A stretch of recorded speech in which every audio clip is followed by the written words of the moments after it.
Morning, everyone. Thank you for braving the snow, or the cold, to join us today. My name is Chris Johnson. I'm the Freeman Chair in China Studies here, and we're really glad to have you all here for what we hope will be a very interesting and engaging discussion on how to think about China's economy and what's happening. I'm just back from China myself, and certainly my impression was that a lot more pessimism with regard to where the economy is and its prospects. People becoming concerned that the traditional tools that the regime uses to keep the economy going aren't having the intended effects, and so on. And then just some real concerns that a lot of the numbers are looking very negative and not looking to turn around anytime soon. So we have a very distinguished panel with us today. Anne Stevenson-Yang, who co-founded J Capital Research in late 2007 and is the firm's research director. Her cover areas include solar, internet, medical devices, property, some consumer and direct sales, and China's macroeconomy. Anne was formerly co-founder of a group of online media businesses called Blue Bamboo Ventures, and also founded and operated a CRM software company. Clarity Data Systems, and a publishing company whose flagship magazine is City Weekend. Over 25 years in China, Anne has also worked as an industry analyst and trade advocate, heading the U.S. Information Technology Office, and 1993 to 97, the China operations of the U.S.-China Business Council, so obviously deep, deep expertise. Bob Davis is a senior editor of the Wall Street Journal, who economic and other issues in the 2016 presidential campaign. From 2011 to 2014, he covered the Chinese economy from Beijing and still misses China despite the pollution. He and his wife, Deborah Bruno, are writing a book on their experiences in the country, which will be published by the Journal. Until October 2011, he was international economics correspondent in Washington, D.C., and from 2004 to 2011, he was the Journal's Latin America bureau chief. And then from 2002 to 2004, he was the Washington, D.C. news editor responsible for coverage of economic policy making. And then Scott Kennedy, deputy director here in the Freeman Chair and the head of our new program on Chinese business and political economy at CSIS. Scott is a leading authority on China's economic policy and its global economic relations. Specific areas of focus for Scott include industrial policy, business lobbying, multinational business challenges in China, Chinese participation in global economic regimes, and philanthropy. And for over 14 years before joining us here at CSIS, Scott was a professor at Indiana University, and prior to was director of the Research Center for Chinese Politics and Business, and he was founding academic director of IU's China office. So with that, I think, Anne, we're going to turn it over to you for your presentation. Really, I'm first. Yep. And we'll go from there. I'm ready for that. But, well, thank you. I'll just sit here if that's okay. Yes, please. Because I would really like to make this a discussion and an exchange rather than a presentation. But let me try to set some of the. Oh, can I change? Can I move these? We could bring the mobile. Or, that's a mobile. You can just bring that over to your lap if you'd like. bring what over to my lap? Does that come over? I don't know what that is. Keyboard. Keyboard. The keyboard.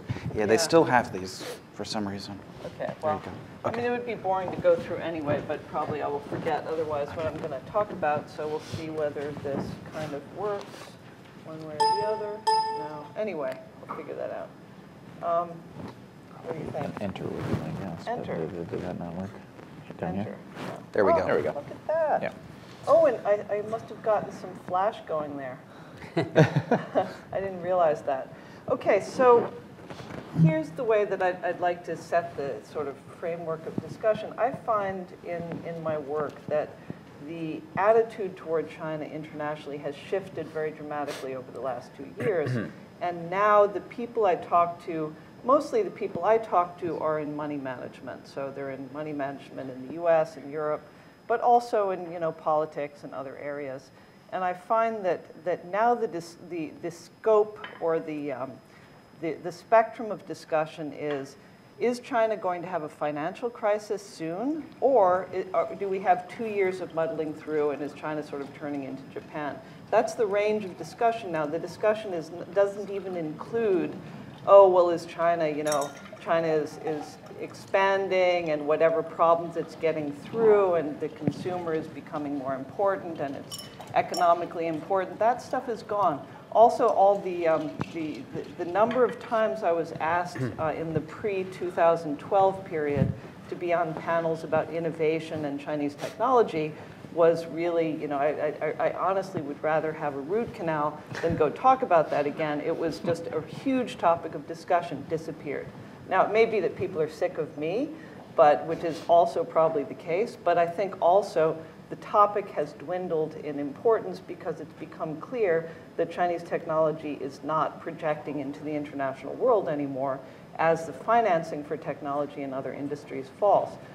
So what I'd like to start with is, why does debt really matter? So debt in China, we can all agree, is enormous. There's a range of estimates for the size of debt compared with GDP. There's discussion about the size of debt, how much is double counting. There's discussion about the size of GDP. But I think we can pretty much all agree that it's in the range of 200 to 300% of GDP. Outstanding loans from the banks, outstanding loans from the shadow banks, and other elements of debt. So why does this matter? Because the economic, let's say that the average interest rate on debt is about 7%. Right now, the long-term benchmark rate is 6.15. The shadow banks charge upwards of 10%. So if you average it out, it might be, you know, 6 or 7%. So if you triple that, that means you have to get 18 to 20% GDP real growth every year just to cover the debt. And clearly, that's not happening. And so if that doesn't happen, then either you have to write off debt, or you have to, you have to come to some sort of, it's kind of odd how it's flashing. Is it doing that up there? I guess it doesn't matter. So you have to, you have to come to some, some resolution of that. You have to write off debt, or you have to, do something about it. So what the authorities have been doing, I think the fundamental problem for the authorities is that obviously there's a lot of debt being written off and being moved over to asset management companies or being quietly negotiated down, but it's nowhere near enough. And right now, servicing debt is consuming virtually all the credit resources in the economy. So this makes it very difficult for anybody else, people to get credit or get capital in order to build new capacity. There's also the problem that new capacity is not really in demand. But right now you have a situation, I would say, going on now for about 2 years, where you have almost a zombie economy effect, where you have virtually all the credit in the economy being issued to roll over old debt, very, very low credit demand in the rest of the economy, declining prices, particularly from manufacturers, an excess of commodities, excess of production, and very low demand. So that's the situation we're in right now. Growth in the economy, I would put, we don't do independent macroeconomic forecasting because the data set is too difficult to work with. So we use all the different data sets out of China all the time, and we do primary research to triangulate. And on a kind of anecdotal basis, growth in the economy would be a little bit sub-zero this quarter.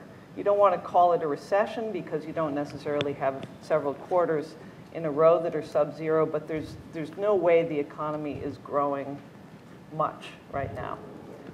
If you look at the simplest metrics, even for last year, leaving aside this quarter, and you always sort of drop into a data hole in the first quarter because of Spring Festival, but even looking at last year, we had domestic steel demand down by about 5%. We had, depending on how you read the statistics, but our point of view is that cement demand dropped by about 1 to 2%. It went negative last August. Freight and electric power appeared to go negative in May and not really recover. There were, basically all the industrial economy started to gear down and go tip negative around about May last year. It's very hard to come out to The financial services industry grew. I would argue that the consumer industry did not grow, but that's a very controversial point of view. Whichever way you calculate, you come to a very low level of growth, definitely negative in the current quarter. So, whoops, I seem to have lost, there we go. So we have a situation now where we have a very kind of depressed economy, not in the technical sense, but a kind of low depressed economy, and we have massive overcapacity in industry. So, for example, petrochemicals is an industry that I looked at pretty carefully a couple of years ago. 2 years ago, it was already running at about 65% capacity. Construction machinery is one that I know fairly well. That was running at 50% production capacity about a year ago. Steel is at around, it's gone from 85 to about 65, 70. So in major portions of the economy, cement also is certainly under 80%. Major portions of the economy, you have massive overcapacity. Clearly, it will take years of growth to fill up that capacity. So you have on one hand, and these are just exemplars of those issues. You have massive overcapacity, declining and probably negative growth. And so more and more difficulty filling up that capacity, adding to this phenomenon of very low loan demand and very sort of low demand in the economy. Aluminum is a case that I just thought I'd lay out for you because you have this contrast between the need of the governments to create growth through production targets and the actual demand in the economy. So one sort of aside comment that I might make, because I'm sure to some of you the idea that China is growing negatively is very shocking, and you don't agree with that. But I would submit that the GDP number out of China is not a calculated result of data, but instead a production target. And I think that most in the central government would agree with that point of view. The production target is provided because the principal owner of state industry, SASAC, is the approver of all budgets for state enterprises, and budgets are made according to a very rigid formula, which is essentially GDP growth times this particular industry's historical proportion of GDP growth, or growth against GDP, X times Y equals Z, that's your target for the year. So if the government were to say, actually, GDP grew at 3% last year, and I think it'll grow at 1.8% this year, that sends a signal throughout state industry that your production target is now, if you're steel and you've traditionally grown at 1 point above GDP, then it would be 2.8. And then it becomes a self-fulfilling prophecy. So you can't do that. So the consumer sector I can spend time on if anybody cares about it, but I believe that the consumer sector actually is tracking close to zero as well. The number out of the NBS is the worst number that we have. What we do more commonly is just look at all the results on the A-share exchange. You have about, I don't know, 160 or so companies in consumer industries that are listed there.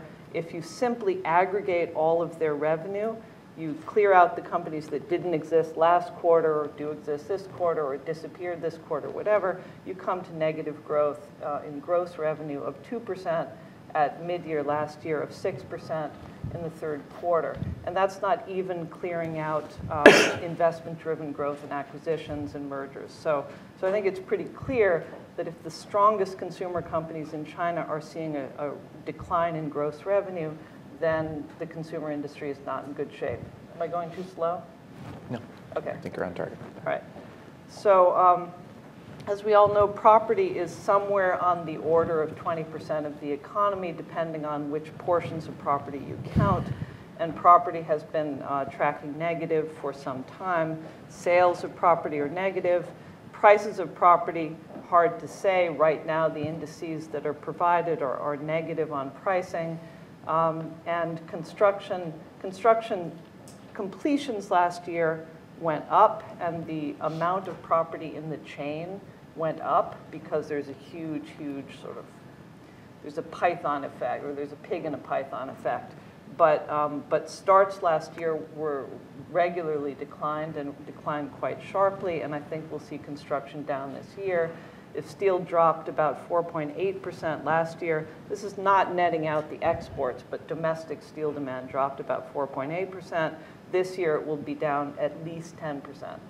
So that's good for the environment, but bad for materials.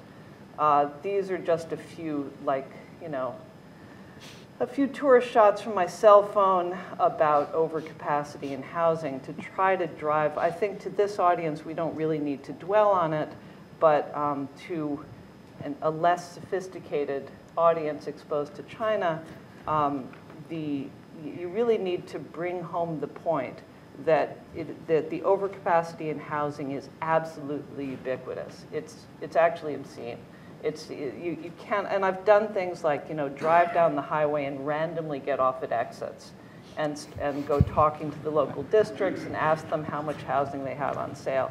I've been to cities, you know, the city of Yinchuan and Ningxia, where 60% of the population works for the state and has allocated housing. They had, the last time I visited about 18 months ago, they had 1.2 million units on the market ready for sale. That's not counting sold but idle housing. And the population of the city is something on the order of 1.2 million. This is, and you know, that's at the peak of the US market. I believe we sold 1.2 million new homes nationally. So this is the degree of excess right now in China. As I point out here, there are roughly 70 million units of new housing in the construction chain right now. Clearly, you can't bring all of those to completion. That's going to be very serious for the construction companies. So many might say, okay, this has happened before, so why is it serious now?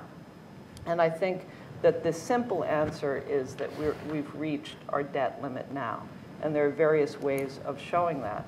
And the reason that I think that we've reached, the one critical reason that we've reached our debt limit in China is that you no longer have the free lunch of QE3 and sort of free, or you know, interest-free money circulating internationally that's attracted into China for the carry rates that are being offered in the property industry there. You don't have the same inflow of money, and therefore it's much more difficult to finance these things without simply printing fake money. So this is, I probably should have put this elsewhere, but this is simply to support my point about retail and the consumer. You do get, I don't know how to go backwards on this, but you do get statistics out of the NBS that consistently show 12 to sort of 11 to 13% growth every year, every month, every year over the last 20 or so in retail. But you need to take out of those statistics unsold inventories and government procurement, which includes construction materials, which is double counting. You do have series out of the government that are more, I believe, more reflective of reality.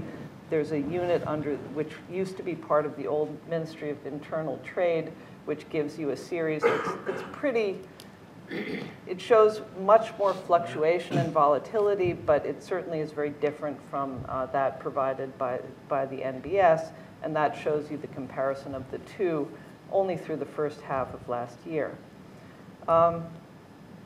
So this is the part about consumer companies on Shanghai Exchange.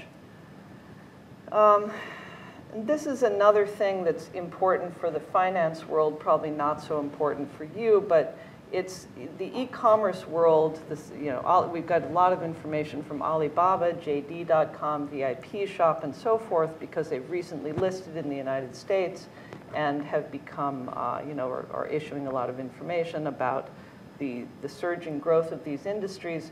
My brief point of view on this industry is that it's banking. It's not sale of goods.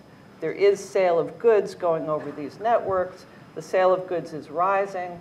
It's generally occurring at a negative gross margin. It will decline again, and it's investment driven, but the key motivation of these companies, Tencent, NetEase to the extent that it has it, Alibaba, JD.com, and so forth, is their ability to aggregate capital through the payment systems that they control, and the ability to move that capital into investment vehicles. And that's what's the core value of those companies, both to those companies and to the regulators, but it doesn't reflect an underlying growth in consumption. So what's going to happen? I think that it's worth pausing for a moment to think about some of the social ramifications of this, of the property explosion and the property bust that's really been underway for the last year or so, since the Hangzhou decline of last February. You have a situation, you know, there's a great misunderstanding, I think, in the international world of what urbanization means. People here, you know, because we use this term to apply to developing countries around the world, we think of it as rural people moving to urban areas and becoming urban people. It's not at all what it is in China. Urbanization in China is urbanization in situ. It's a local government that owns rural land, that has incentives to change the bureaucratic designation of that land to urban through making the population denser, through a certain level of investment, through a number of other things. The local people have strong interest in becoming urban people because they get better access to schools, hospitals, and so forth. So there's a great confluence of interest in over-investing in rural land and building what essentially tend to be useless. I made it bigger again. Here are a couple of things from my cell phone. Again, an LED park that used to be an orange grove in Guangdong, totally deserted now, but absorbed well over $1 billion in capital investment. A logistics port in Taizhou, that's Zhejiang Taizhou or Jiangsu Taizhou, I forget. Jiangsu, Zhejiang has one too, right? Anyway, this one, I like this one because I was actually chased by a mob. Because I had a meeting with the local LGFE official who was in charge of developing this, and he was the one who cleared the people who had been growing citrus in this area and built this logistics port. It turns out there's absolutely no need for inland coal logistics. And they even built the docks to the wrong standards, so they couldn't get deep draft ships, and it's just a disaster. So the people had been paid, but because of the particular type of bureaucratic designation, they had to buy houses in the new district if they were to have houses. They were incensed. When I arrived to meet the guy, there were all these people running around yelling, but it was in Zhejianghua, it was in like Minanhua or something, not Minanhua, but some kind of Zhejiang dialect, and I couldn't follow it, so I wasn't paying attention. So, I call the official I'm supposed to meet, and he says, "I'm downstairs, come meet me by the elevator." So I go downstairs, the mob runs down the stairs, and I'm taking the elevator. I get down, and he's here, "Come over here." So I jog, and the mob follows us. We get in his car, slam the doors, and they throw themselves on the hood, and he drives off because they're looking for compensation. And this is a situation that you find all over the country. So you have, a country filled with these model cities, model shopping centers, and, logistics parks and things like that, which are really totally, unutilized and, changing the complexion of Chinese society. Let me just move on quickly to less of the disaster stuff. So why is it building to a crisis right now? I think that the simple reason is just because we've gotten to a point where so much credit is going to keep everything rolling over. Because of the concern of what will happen politically if this debt is recognized, following sort of the daisy chain of relatedness and of obligation, because there's so much. Because of the importance of the shadow sector, which until mid last year was about 55% of funding. Nobody really has a good grip on who owns all that debt. And so allowing debt instruments to go belly up can create this chain of consequences that any government would be terrified to identify or to be confronted with. And therefore, you keep everything rolling over. Right now, the amount of capital that's required to keep it rolling over has reached a dangerous level. We're putting about 1.2 trillion renminbi into the system every day just to keep the banks liquid. And that creates all sorts of opportunities for failure. As I think you know, the central government has faced capital flight now for the first time in a long time. We had a net reduction of 91 billion US dollars in reserves last year. There was a capital flight of about $150 billion in the second half. And this is, you would think, with 3.8 trillion, so they say, it would be not of such great concern. I think there are a couple of issues there. One issue is that many of those reserves are not so liquid. They're out in things like, debt to Venezuela, and so, it's of great concern to them. And also, it's accelerating, as you see from the pressure on the exchange rate. So this is a key break point. I think that the anti-corruption campaigns are something that we need to consider as part of this whole complex of economic issues.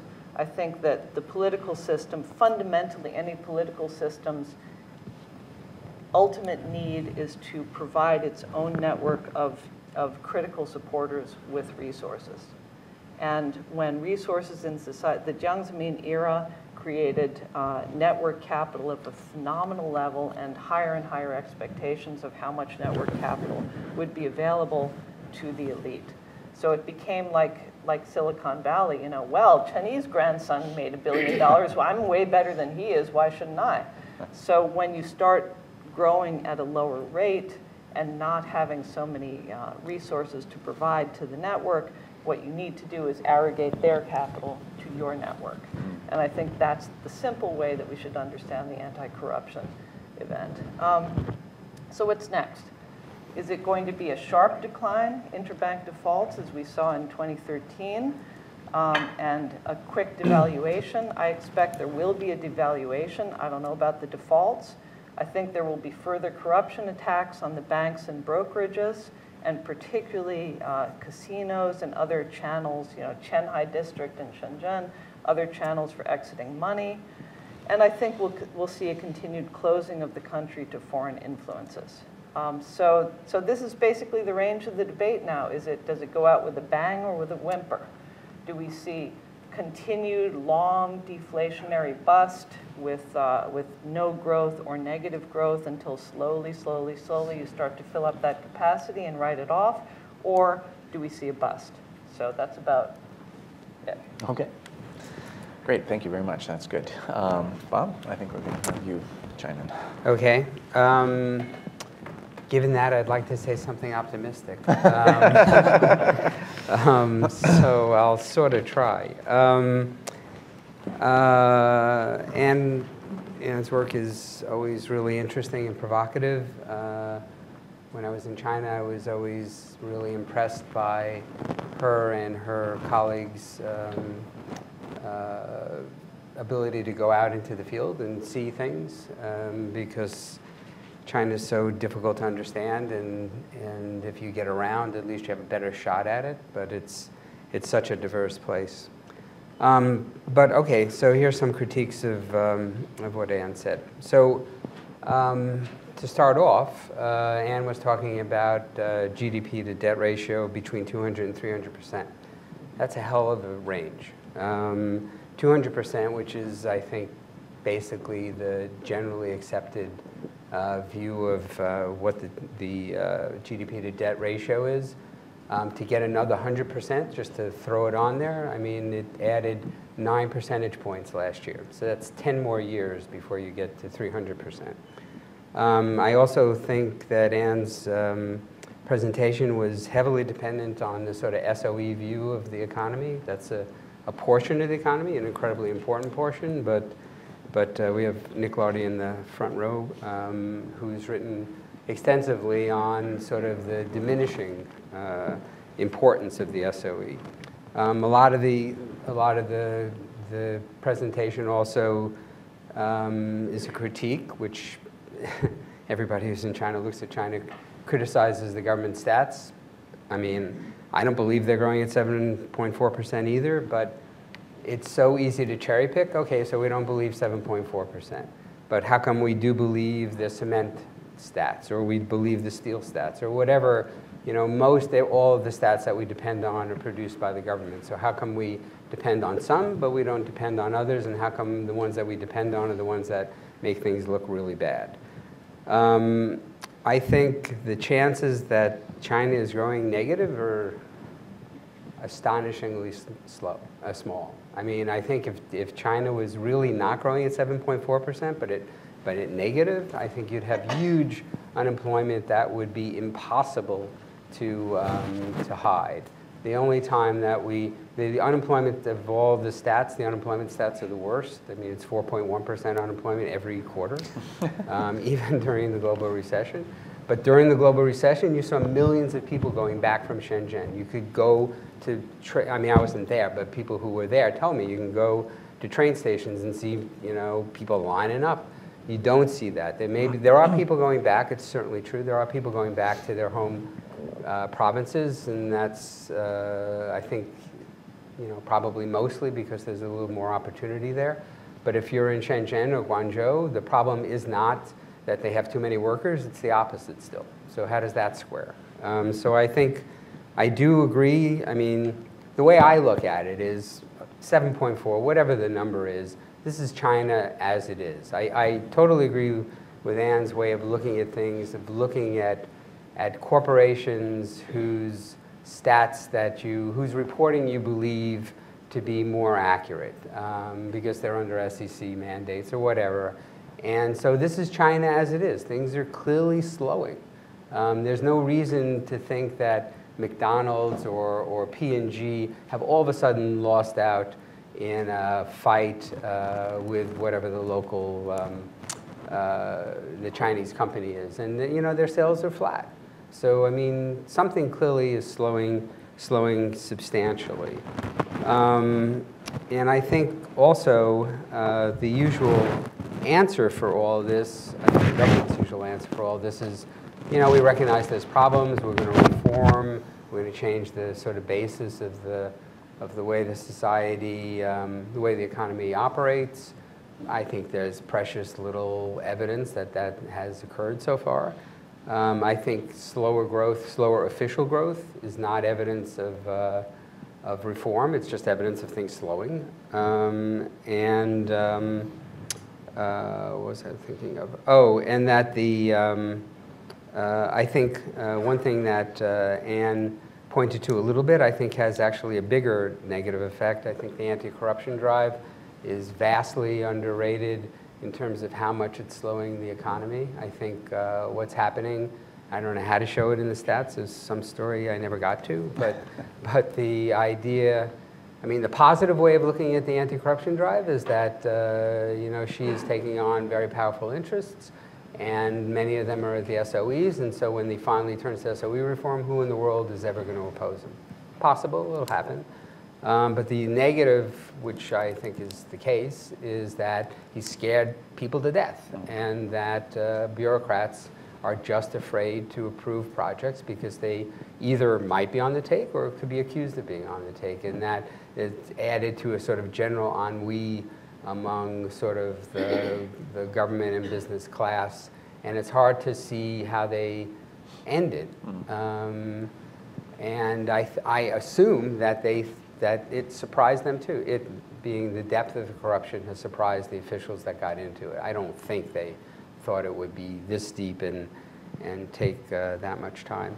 So let me just sort of end by the way I mean, I agree also that you know, that there is certainly a debt squeeze of some proportion here, and that the numbers don't work out. They just don't work out. The way I don't see why this year or next year it should be any different than 3 years ago. I think government has vast resources. I don't see why they can't keep the system operating pretty much the way it's been operating.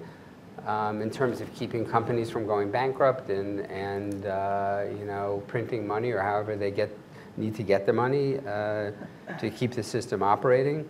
But I think what we're seeing is sort of the way I think about it is sort of sand in the gears. The things are slowing, and they're slowing more, and they're slowing faster than the government either acknowledges or expects.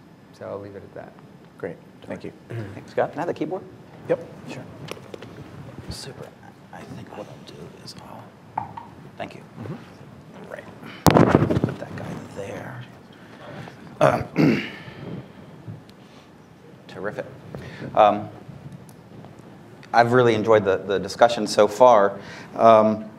And I was kind of an instigator to try and put this panel together because there's just been this long-term debate about China's economic and political trajectory. And the debate doesn't only occur when China's growing fast, it also occurs when it's growing slow. And there's been long-term discussion, you know, is this sustainable? And instead of having greater consensus, we get a hardening positions over the years, even though in some ways over the very short term, about, you know, what's going to happen this year, the range of predictions has been relatively narrow. I've just put up some of the estimates that these various organizations have made either in December or January. And they're not hugely far apart. But of course, Anne is one of the people I respect most who follows China. I've known her for 20 plus years now. And when she was at the U.S.-China Business Council, she was actually the editor of the first article I ever published, which was on the Stone Group, which has declined precipitously and will never recover. It was a great article. Yeah, so it's been all downhill since, for me and Stone, I guess. But you know, I've always, and you know, and in talking to Anne over the years, you know, she's one of the most keen observers. She is the one who goes out to the provinces, to the towns, who stays in the horrible hotels, who gets chased by mobs. And so you have to take that seriously, extremely seriously. And she's been very successful in her career, and so there's a good record there. But a lot of times I find when I talk to folks who have a different take, it seems like there's some type of people talking past each other every so often. And so to some extent it's like Chinese crosstalk, where you never get a debate resolved. But I always thought, I wanted it to be more like pro wrestling. I was thinking I would love to have an event which is sort of a optimist, pessimist China smackdown. But you know, Anne's probably not a great wrestler, and Bob, I wouldn't want to force him to wrestle either. But I do want to wrestle over the issues, and you know, I don't have a specific point of view on this, but you know, are we in the midst of a hard landing? Is this is the economy going to crash and burn? But what I thought I would do is say a little bit about what I think the sources of the disagreement are. And to some extent, it's posing a question to both Anne and Bob, but it's also highlighting that there is this big debate that still exists. And here I've listed what I think are the key differences of opinion or sources of the debate. And the first, you know, I don't want to go into a scholarly exercise based on my experience at Indiana University for 14 plus years. You all don't need that. But there is differences of opinion about the role of the state and development. And those who tend to be more pessimistic about China tend to think that the state's role needs to be quite limited and narrow, and that government intervention usually leads to misappropriation of resources. And they tend to look down on IP theft, pollution, a closed media, a lack of democracy. And there's another school of thought that looks at development that says states in the development process need to intervene. And they're not so concerned about corruption and IP theft and pollution, that these are all things which are part of actually fostering development in many countries, and that once you develop, these are things which aren't, that you don't want to continue. The other area where there's a big intellectual divide is the type of data. And this is a more important point, and we heard about this from the presentation. Those who take a more negative or dour look at the economy and its future possibilities are very skeptical of most macro data, and they take a micro view look of China. They travel and look for what tangible things they can put their hands around, and particularly focus on those physical measures. These are the things which Tom Rowski in the late 90s pointed out in 1998 that he thought China was in a recession because he looked at these things. Made the Chinese government very unhappy with him, but these are the things which are now part of the Li Keqiang index as well. So I guess they apologized without apologizing, or appropriated. Another IP theft that, I don't know if Tom is going to file a suit on that, but he might. On the other hand, there are those who prefer a macro view because looking at these specific measures or going to specific towns seems too anecdotal. And so turning off the highway randomly may provide you some insight, but those who take a macro view would want a more systematic. They'd say, choose 10 highways to turn off, and maybe you've done that. But the folks that look at the macro data view think that you need some systematic way to look at data, and you're trying to look at trends over time, and that the incentive for the government, if it is to be biased, ought to be consistently biased rather than randomly biased, and therefore these trends are more important than the absolute numbers. And so these intellectual differences translate into substantive disagreements. In terms of the size of the economy, Anne has talked about how overstated it is due to the inventory buildup and deals which are based on patronage networks and the overstatement of consumption. On the other side, the folks who are more optimistic, or at least cautiously optimistic, have been pointing to the efforts by the National Bureau of Statistics, who have gone back and redone the numbers and think the economy is actually larger than they originally estimated, and put forth a whole new range of data. I know Dan Rosen at the Rhodium Group has also done his own looking and is coming out with figures that aren't as large a change from the NBS numbers. I think actually he's going to be presenting here some of those findings in a few weeks. In terms of the questions about debt, I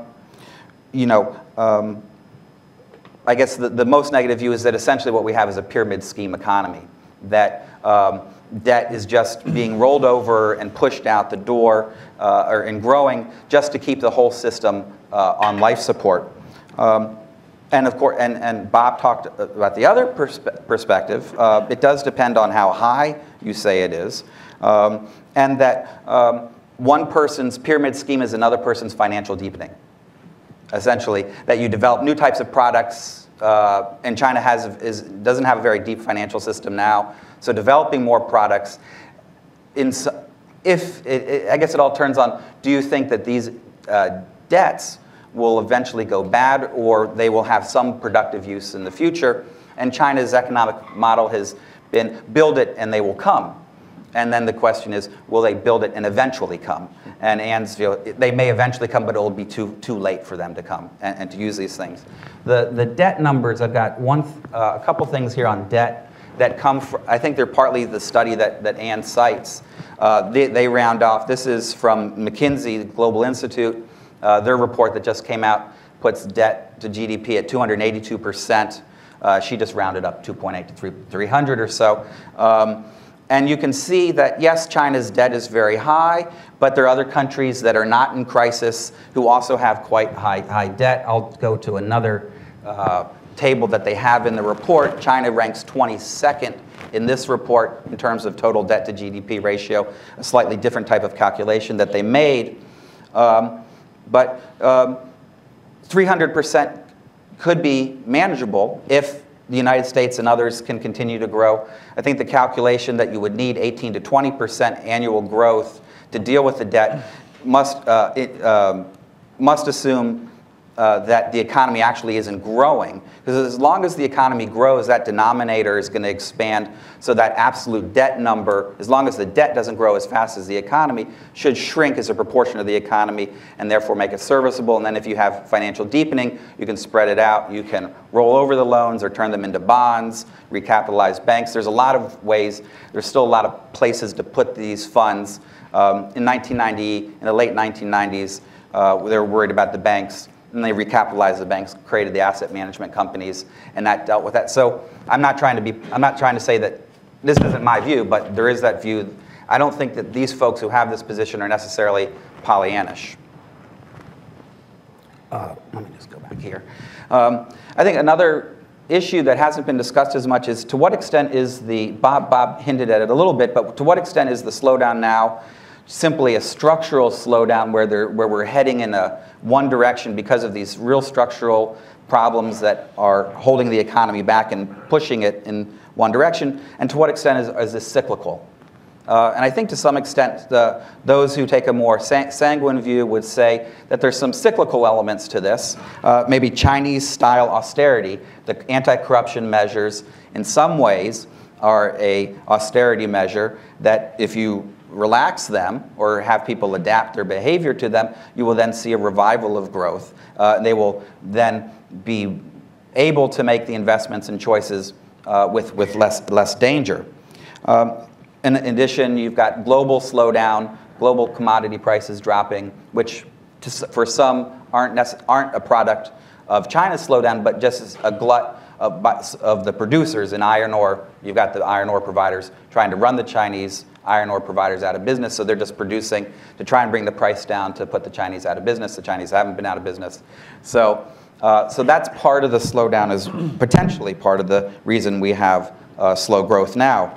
In terms of growth potential, that wasn't, I think the pessimists don't see a lot of chance for future growth because of the debt overhang, the lack of innovation amongst Chinese companies. Those who have a more positive view see lots of places where China can grow. And the idea that China has already picked all the low-hanging fruit on growth, these people would say, no, there's still a lot of things. You still have urbanization, the movement of people off farms into cities, irrespective of whether it's to fulfill some government priorities but there's still a lot of folks in agriculture who could work, and your productivity, labor productivity, immediately goes up when you do that, as well as when you move into services. Hukou reform, which the Chinese are in the midst of implementing, ought to lead to also greater improvement in allocation of labor resources. China's retirement age is now still relatively low, 60 for men, 55 or 50 for women, depending on where they work. You can just simply up the retirement ages, and you've got more people in the labor pool. Reforms to the energy prices, competition, allowing more private companies into sectors dominated by SOEs. These are all relatively straightforward policies or trends that could be adopted, which could still generate growth for a pretty significant amount of time. And then the last issue has to do with the seriousness of the reform efforts. And it seems to me that there's still this debate, and it's partly because China's politics is so opaque and hard to read, that is Xi Jinping and Li Keqiang, are they doing this just to protect their patronage network and keep themselves in power? Or do they have serious policy goals? And that the limits of implementation so far are a result of those vested interests that they haven't been able to overcome yet. And so they're trying to do so many things at one time that really what we need to look at as a 10-year reform program instead of measuring it after just the first 3 years. So I think those are the areas where there's debate and differences that divide these camps. And it's not really, again, it's not clear to determine who's right. pro wrestlers aren't aeronautical engineers. And when you build a plane and you put it up in the sky, if it doesn't work, it's going to crash, right? Economists or people that write about the economy, we don't have that problem. We don't usually say go long on China, go short on China. Usually our analysis, and particularly with the people that we deal directly with, are about a specific sector, specific part of the country, a very narrow range of time, or the currency.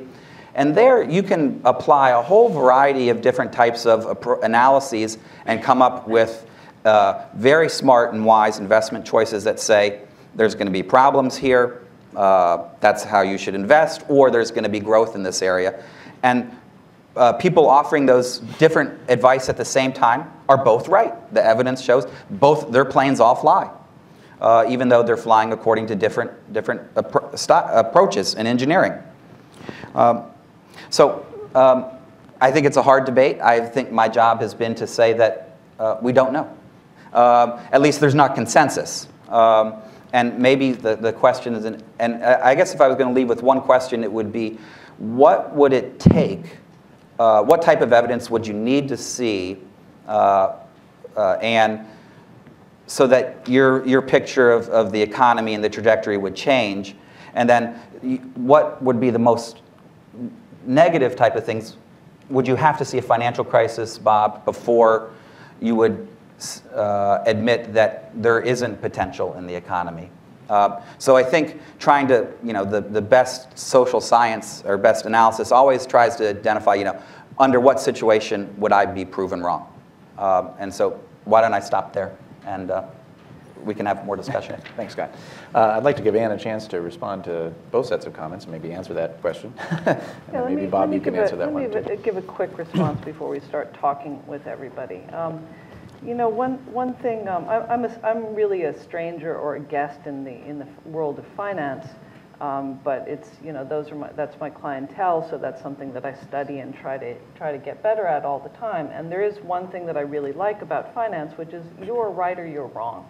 It's not a moral issue whether Tencent is a growing company, its share price is going to rise, and Baidu's is going to fall. It's not an ethical issue whether you like this model or that. You're right or you're wrong. And there are issues on which I've been right and issues on which I've been wrong in that world. And I think that we've progressed in China beyond the point where analysis of the economy is a matter of whether you have an intellectual framework that says I'm for the government or against it, or I'm a China lover or China hater. I don't feel that I fit into a camp there at all. Of course I have my own prejudices, but you could kind of push them this way or that way. And I think that the characterization of of our economic in my company, the processes that we go through is perhaps a little bit too abstract. So let me stop at that. Let me pause at that issue for a moment. For example, as to Bob's point, how do you decide which statistics to accept and which not to? You take the pessimistic ones. You don't take. Not at all. Not at all. I take the statistics that are most important to driving the economy. So steel is incredibly important. Cement is very important. Property is very important. Certain small things like the production of routers is not so important, so I don't pay so much attention to that. On steel, we have our own survey, our own proprietary survey that covers 35% of the production in the country. We conduct it every month. We pay the respondents, and we aggregate the results. We triangulate that against the CISA data. We purchase My Steel data, which provides you with a mill-by-mill output number, and we interview mills, of course, all the time. We check inventory at port. We look at import and export data. We have a very, very extensive data set on steel. And when I say that domestic demand fell by 4.8%, that's not because I'm just quoting a negative statistic. It happens that this last year, CISA came around finally and started to report a negative number. They came out at 0 for the year because exports tripled, but domestically, they reported a down number. Now, that wasn't true through most of the year, but the way that they were doing it, by the way, was to change the base. So they give a month-by-month total of steel production, and then they give a year-to-date total, and the month-by-month total and the year-to-date totals didn't add. So I can explain how that happens, but that was basically how they did it. NBS steel is higher for reasons that I could explain if you really want to be bored with the topic. But these are not casual judgments. Now, I don't claim to be able to recreate China's GDP set, but it's not like I'm just cherry-picking statistics. So that's, perhaps I overstress that point. As for the 300 versus 200%, I revised the presentation to give you the more conservative number that is simply calculated from the NBS data, or actually the PBOC data. I have my own number, which is around 300%, and that's based on a calculation of debt held by different institutions. But that's a more difficult thing to use if you want to clear out the double counting. But I'm not simply adding 100% because I want to. So, and it's informed by constantly talking to banks. So the distress that I'm discussing reflects the distress that I hear from the economy all the time.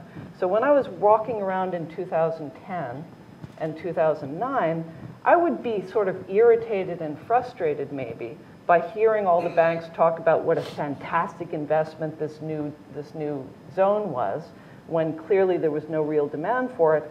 But that was the case of the situation, that was the situation, and I reported it, and it was a positive point of view. In 2011, things changed very dramatically, and I don't think you can find a bank, a developer, an e-commerce vendor, a private company or a public company in China that is positive about its future, except in banking. Not in banking, but in shadow banking, which is an important asterisk, and it doesn't reflect something very positive about the long-term economy. And as for the final point about private versus public, I would like to have that discussion with you.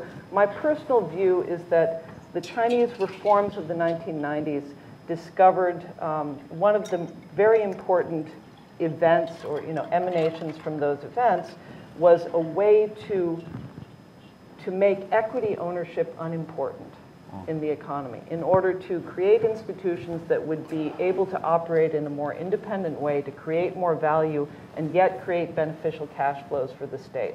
I would submit to you that no organization gets above $10 million in gross revenues in China without having very important and ultimately very limiting backward links into the state.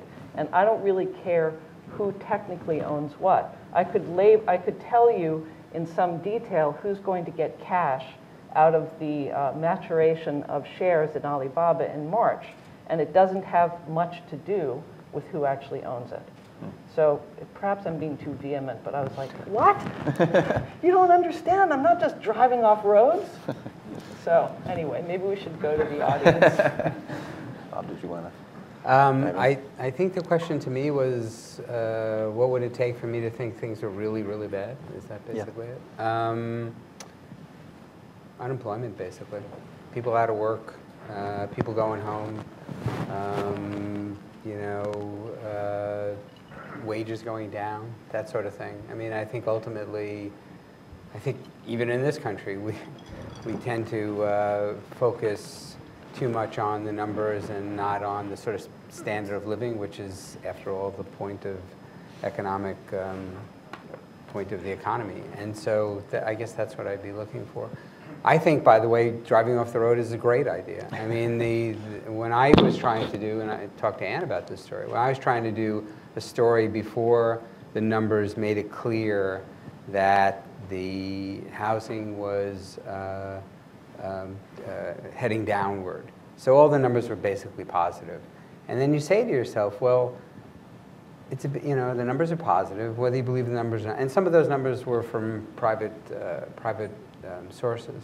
And then you say to yourself, well, if I'm a Chinese reporter and I go to Detroit and I say, well, I'm writing about America, it's part of America, but I mean, you wouldn't get a representative view. And China is so much more complicated and so much more diverse.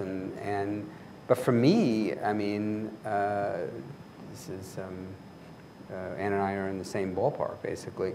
to me, it was that every single city I went to, for whatever reason, every single one was surrounded by empty apartment buildings. It was astonishing. And then at some point you say to yourself, you know, the anecdotal is more important than the statistical. And so it's a problem in reporting in China.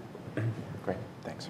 All right, well, you've all been very patient, so I think we'll open it up to the audience. Per standard CSIS procedure, please identify yourself and do confine your question to a question rather than a soliloquy, and wait for the microphone to arrive. Right over here.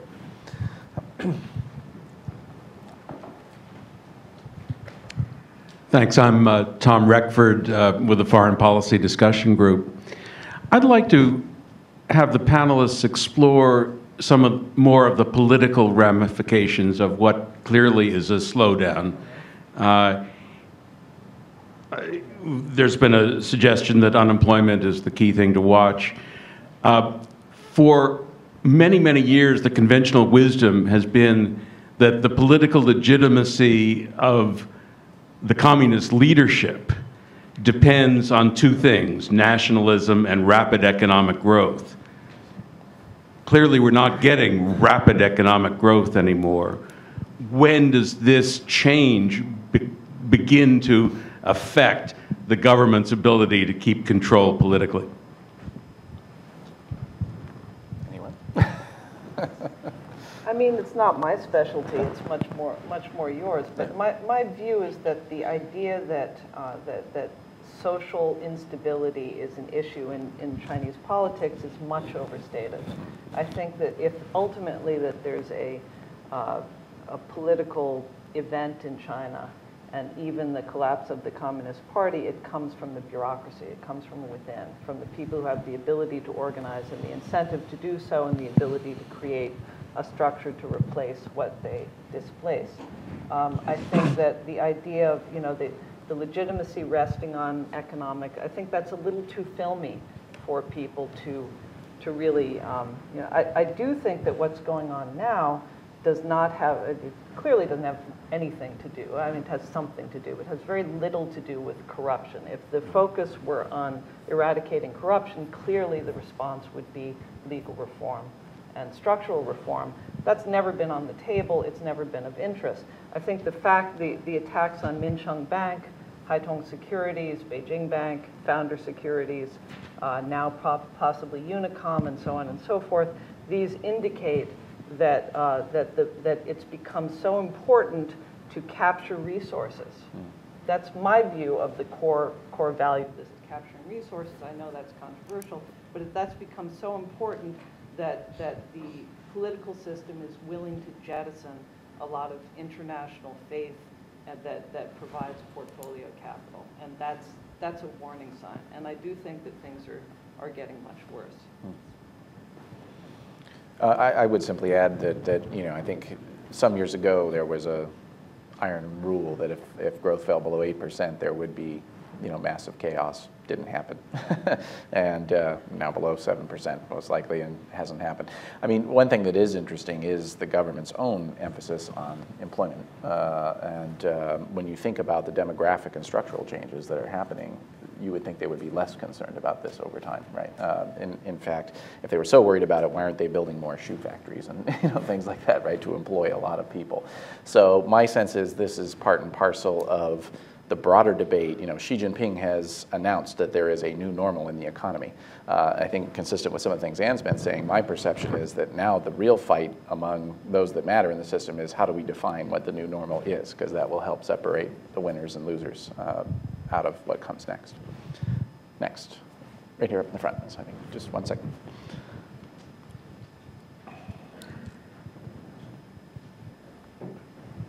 Thank you. My name is Haibing. Now I'm visiting scholars in the CSIS. I have two questions. The first is about risk. I do agree with the panelist analysis on the China's economy performance. And no matter it's negative or positive, this is the reality of the China's economy. So from your observations, what looks likely the biggest risk for the China's economy in the 2015?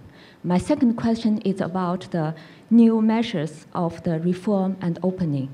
As we know that in the 2015, China is planning for our 13 5-year plan. So it is a very critical year.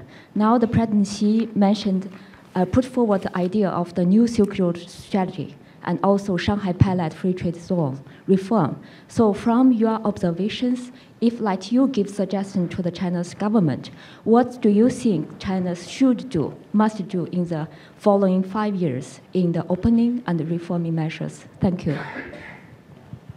Go right ahead, Scott. Okay, all right. I think, I think, as much as there's a difference of opinion from the different observers, I think most would agree that the debt problem is the most risky problem. And that if there are enough defaults or folks want their money out of multiple banks all at the same time, or there's problems using the foreign exchange reserves to deal with problems or print money, that and since crises are as much psychological as material, that there's not a 100% guarantee that the government could keep it in the box, and that there is a possibility of a crisis. I think given the government's toolkit, the relatively very small percentage of debt that is foreign, the low fiscal deficit that the government has, its ability simply to shut the bank's doors, that I think that's a very low probability. But it's still possible, and it's the one that probably keeps folks in the PBOC and elsewhere in Zhongnanhai most concerned. I have a couple. So the way I sort of think about this is things that are beyond the ability of the government to control. And so one is the housing problems. Have they gotten to the point where people think housing is a really terrible investment and that they aren't going to buy housing? And that, I mean, you saw that's what happened here, and it sort of ricocheted through the economy. It's a different economy, it's a different structure, but once people's attitudes change, it's really hard to get them to change back, and it can take quite some time. Another thing is, at some point, presumably, they're going to let something significant go broke, and they will try that as a test case, to see, to try to warn people that not everything's guaranteed, and that can go really quite badly. It's kind of the equivalent of the Fed raising interest rates when it should be lowering it, and sort of creating a recession. And then the third, and this is kind of overreaction, so the capital outflows. Do the leaders basically freak out? I mean, do they, let's say they do have 3.8 trillion and they lose 200 billion or whatever it is, not that much, but they really get nervous because the way in which the reserves are viewed is as a national, it's silly, but it's sort of a national treasure as opposed to something you use. And so if that were to happen, will they pull back enormously on any sort of efforts to open the economy or further open the economy or reform? Me? Look, I'm a structure person, not a person. I believe that what the Chinese government does or doesn't do is not very relevant, and I think the idea that spending money to drive exports to Central Asia, and by the way, getting all these strategic benefits out of it, I think it just is irrelevant. Essentially, it's irrelevant to the economy generally. You can think of lots of relevance for particular companies and for particular strategic goals, but fundamentally, and I also feel that we have many years of training in thinking that there's a concurrence between what the Chinese government says and what happens. And this is because, largely because of the control of information, which has been very, very, very successful. I think we need to recognize that the Chinese government, it's actually quite an antiquated ruling structure or system, political system. Their ability to achieve goals is very limited. And one of the principal goal that the Chinese government is able to achieve economically is investment. That's it. there are no other goals. If you can think through, rebalancing or, or environment or, whatever other goals have been articulated, the internationalization of the renminbi, the other goals that have been articulated over the decades, nothing that's not accomplished with capital investment has ever been achieved, because those are the measures that they have to hand. And the problem with the economy right now is that capital investment is not the answer. So I believe that the central government, there are political things that can go very wrong. There are ways to manage the monetary system that can be mistakes. But I think the idea that they pull this lever to try to slow things down and pull that lever to speed things up is simply the wrong optic. I think actually their hands are more and more tied, and there's not very much that they can do. As for the key risk to the economy, it's bank failure. Okay. Right here in the front. Bob Vastine, Georgetown Center for Business and Public Policy. Dr. Kennedy, you mentioned services, and I'm aware, having spent some time in the services sector, that Chinese leadership has, over the past several years, very grandly announced that they were going to shift the proportion of the economy from about 40% services to something a good deal higher. The Chinese have underperformed the rest of the world on creating services jobs and building their services sector. And Dr. Yang, you just said governments can't do anything about it. But I'm wondering if there has been any progress over the last year or two since major announcements were made on increasing the economic activity in the services sector, jobs, and thus bringing more stability.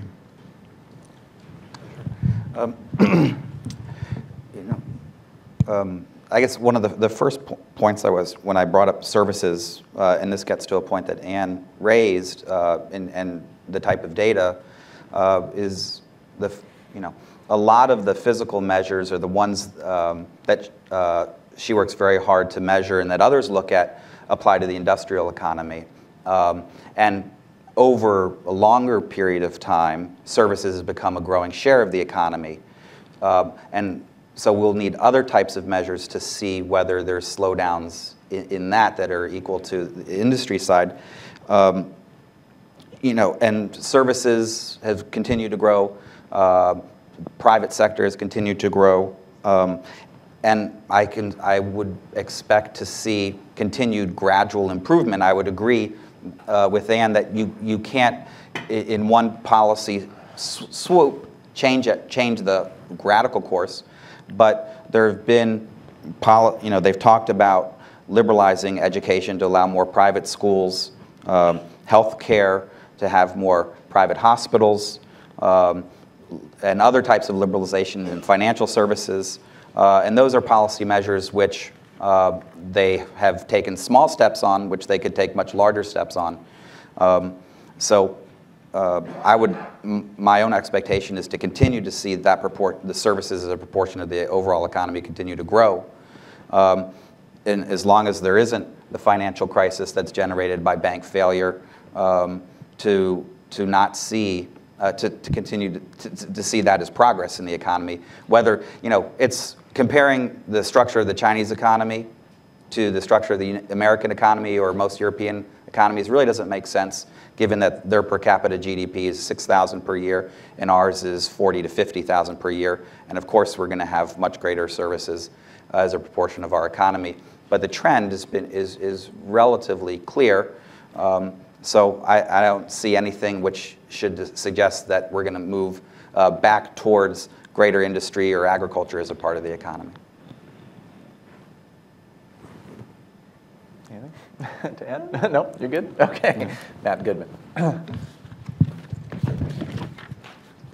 Matthew Goodman here at CSIS. I can trump Scott because I've actually known Ann Stevenson for 40 years, since we were in high school, and this is the first time we've seen each other in 40 years. So good to see you, Ann. Cool. That's right. So it seems to me a lot of people have gone broke predicting that China was going to collapse over the last 35 years. So it seems to me the burden of proof is on people who say who think it's declining or there's a problem, to show what's changed and what's different. And one thing is that by their own assertion, they have to move, and you've just suggested again, Anne, they have to move from an investment-led model of growth to one based more on consumption, domestic, and other forms of domestic demand. And that seems to me means that they have to have better resource allocation and a financial system that is more geared towards that model, which means they have to have financial liberalization, including interest rate deregulation and all the other things that come along with deeper liquid capital markets, more open capital accounts. And all of that seems to me is likely to raise the interest rate structure in the economy, and that seems to me poses a huge risk. So I wondered if people could comment on that and how they manage that transition. The other thing is more of a political economy question, which is that the system to date and the old model was all based on one objective, growth, and everybody was lined up behind that objective, and all the incentives were directed towards that objective. And now you have multiple objectives because people want some growth and rising incomes, but they also want clean air, they want clean government, they want their trash taken out, they want all kinds of things that people want in a more pluralized system. So the question is, how do you incentivize the people, the actors, the local officials, the local state-owned enterprise officials to pursue these multiple objectives in a way that keeps growth moving forward but addresses all these other concerns? Fantastic questions. You want me to take the first, Sure. first hit there, because there's a lot to say about them. But I would say, as to the first question, you're absolutely right. Everybody talked about the exciting new bank liberalization that would ensue back when Xi Jinping's government took over in early 2012 or in late 2012. It was clear, as many of us so-called pessimists were saying, it was clear that there was only one direction for interest rates, which is down, and that has occurred. And until you deal with the elephant in the room, which is the debt, you can't have bank liberalization because the banks are, there's a fiction that the banks are actually solvent because you have this massive, massive load of stuff that has to be constantly rolled over. So that's the problem. And there's a lot of debate over what could happen if they went through a 2002 event, 98 to 2002 event again, whether that's possible. I would be pessimistic about that, but at any rate, that has to happen before the banks can liberalize. As to, what was the second part? I forgot. Incentives. Incentives. Yeah, how do you right, realign incentives in the system. away from growth?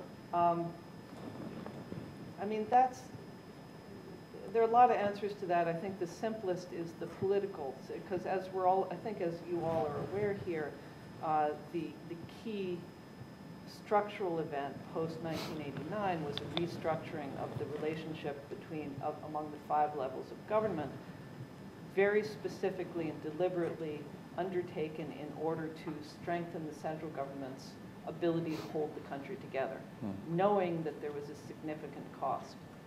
And there was a significant cost to the economy and to the culture and to the future of China, but that was a cost that was willingly undertaken because of the concern that China would fragment. Now we're in a situation where local governments are responsible for the great majority of costs and for social services and have no ability to raise their own budgets and taxes. So that's why we have the land issue. It's why it's one of the 3 key reasons why we had the housing expansion in 2006, and you can't get away from that unless you give local governments unless you collapse the 5 levels of government to maybe 3, and you give the local governments the ability to raise capital. That weakens the center, and that's clearly not on the table. Or Scott? To me, on the second issue, so the multiple objectives, I think there are sort of 2 ways around it. One, which they're trying, telling officials that they'll be judged on multiple objectives. And it's not just growth that will get you a promotion. Doesn't seem to be doing very much at the moment, but that's what they're trying to do, to give them a scale of things to be judged on. But GDP, whether you believe the numbers or not, GDP at least is a number. How do you, I mean, if you're in Hebei surrounding Beijing, I mean, how do you legitimately say to them, your pollution readings have to go down? It's not exactly under your control very much. The other one is step back, I mean, privatize. These are the state-owned companies. They have two masters, right? They have a political master and then they have a corporate master. Well, remove the political master as much as you possibly can. They do talk about that, but again, that's would be quite a leap.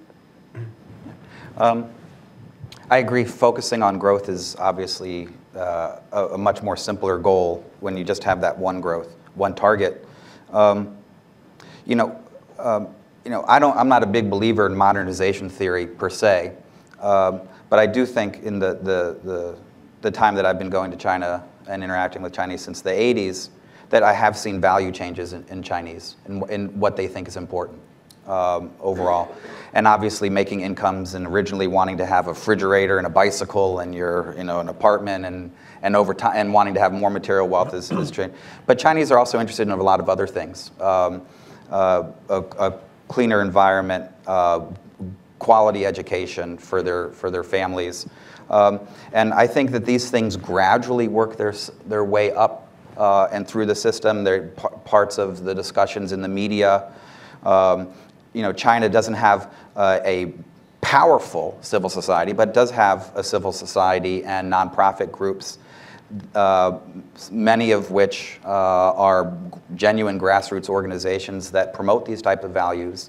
And that you see that in the surveys that are done by groups in China like Horizon and others. And although this isn't a government which is directly accountable through votes to people, they do pay attention to these polls, and the Communist Party itself does a lot of surveys. And I was really struck by the greater attention over the last couple years to air pollution. And that was not something that the Chinese central government wanted there to be a focus on. That was a product of popular views, individually and through groups, and partly the U.S. Embassy using its control of its sovereign territory on the Asian continent to have this measure, which everyone could read. But that has now become a high priority for the Chinese government. And I don't like to see China as a snapshot in time. I like to see it as a moving picture. And we are in the midst of this movie that's being made. And so obviously the air quality index looks horrible now. Pittsburgh's air quality used to look horrible. And if you go to Pittsburgh now, I wouldn't because it's too cold. But if I did, the air is much better. So I think as we watch this movie unfold, it is more complicated to have more diverse targets. To some extent, and that will be hard for this political system to implement. But you also have other sources of ideas and activity, which I think is gradually turning this ship. Okay. Well, we're just about at time, so I appreciate everyone joining me and thanking the panel, and thank you all for coming. Appreciate it.